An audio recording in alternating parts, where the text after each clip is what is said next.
a really awesome commenter on YouTube say, hey, will you give us a crash course on cash flow for an auto repair shop for new business owners? And here is the deal with cash flow. You want more cash coming in than you want going out. I am really bad for this, okay? I'm going to be vulnerable here. I'm going to tell you that I am really bad to go and spend money on credit cards to get points and get some of the things that I want. And I don't have the cash in the account, so I will use a credit card. And credit cards consume your cash flow. Payments consume your cash flow, and it can be the death of a business. Cash flow is king. So listen to me, okay? I'm making a whole series of videos that talk about some of the other questions associated with that, but you need to verify through a cash flow statement and through a P&L that you are putting more money in than is going out. Stay away from high interest credit cards. Stay away from anything you can't turn every single month. I take a big credit card and I buy all my parts on that big credit card, and I just keep paying that thing off nonstop, right?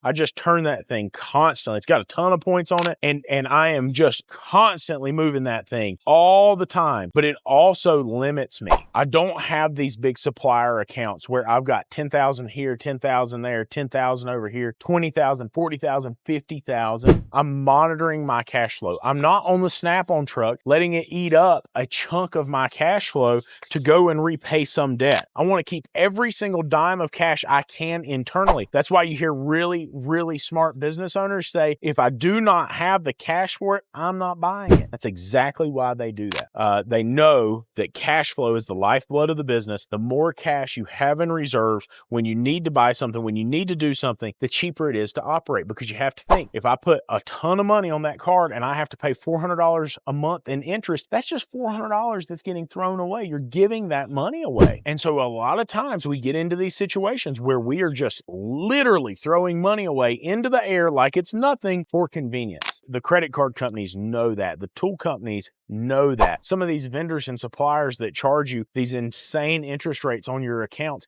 know that. Take that money, put it in the account. If you don't have the cash for it, don't buy it. In other words, don't be like me. Y'all have a good one. I hope this helps.